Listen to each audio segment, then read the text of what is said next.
Here's how this works. Water, salt, and pepper, those are freebies. Your pantry, it better have flour, oil, vinegar, mustard, and garlic. Beyond that, you'll only need 5 more ingredients and 25 minutes to put an entree or entire meal on the table. So, shop, set the clock, and let's dish out.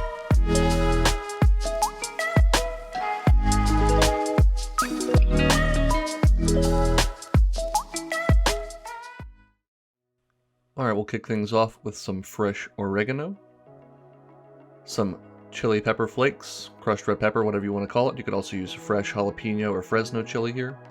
Nice bunch of flat leaf parsley, some steak of course, and what else? Oh yeah, some eggs. Once we've got all that together, we can get to work. We'll start off by generously seasoning this steak with salt on both sides and setting it aside to come up to room temperature for a few minutes. In the meantime, I'm going to gather up a nice bunch of that parsley and give it a nice fine chop. You really want to use fresh herbs because what we are making is a chimichurri, a nice herbal vinaigrette that we are going to serve over our cooked steak.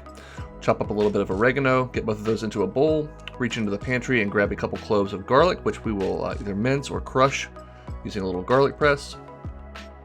Once that's in there, add in a few shakes of red pepper flakes. Again, you could use fresh pepper or chili for this as well. Season it up with salt and pepper. And finally, we'll go in with some olive oil and red wine vinegar. I put some proportions down below, but depending on how much you want to make, definitely just tailor this to your tastes. I like it to be nice and chunky, but you can also put all this stuff in a food processor and blend it up that way as well if you want to get an extra piece of equipment dirty. Now, set your chimichurri aside and add plenty of oil to a skillet over high heat. Get your steak nice and dry and then lay it in away from you in that hot oil.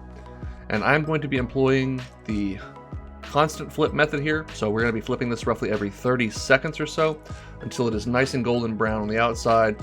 And I'm aiming for about 135 or so for a nice medium cook on the inside. So we'll just keep flipping this over high heat. It's going to look a little gray at first, but after a few minutes, you'll see we've got a nice, really beautiful golden brown crust there. We'll give it a temp, make sure it's where we want it, and then set it aside for just a few minutes to rest. We don't want to cut into it right away, lest all those juices spill out all over the board and plate.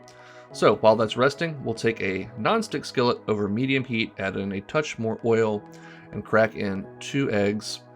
I'm going for sunny side up eggs here, so once these set on the bottom, I'm going to pop a lid on and give them 2 to 3 minutes until the yolks are just nice and runny and the whites are totally set. Of course, we'll season them with salt and pepper because no one wants a bland egg.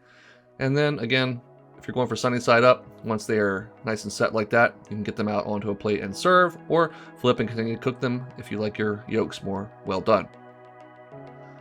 With our eggs on the plate, we've got to turn our attention to our steak. And it is a very nice medium. If you want to make it a little more rare, by all means go right ahead. I like to let some of that fat render out of the ribeye. And of course, as it oxidizes, as you can see there, it's going to get nice and blushing and pink. We'll lay down a few strips of that perfectly cooked steak, top it with that fatty and vibrant, bright chimichurri sauce. It really just helps to cut through that richness of the steak. Let's give a bite here, see how we did. Cooking a nice quality piece of meat, nice and simple like that with just salt and pepper is really all it needs. That wonderful chimichurri is just such a beautiful condiment. Really brightens the whole dish up, keeps it from being too overly rich. Those yolks are nice and gooey. Pair this with a nice salad and vinaigrette or some roasted potatoes and you'd have a really nice and hearty meal, whether it's breakfast, brunch, or lunch. Definitely hope you'll give it a try. If nothing else, this chimichurri should be a condiment that is in your culinary arsenal. As always, I do appreciate you watching. Drop a like and comment down below. And in the meantime, well, go make something delicious.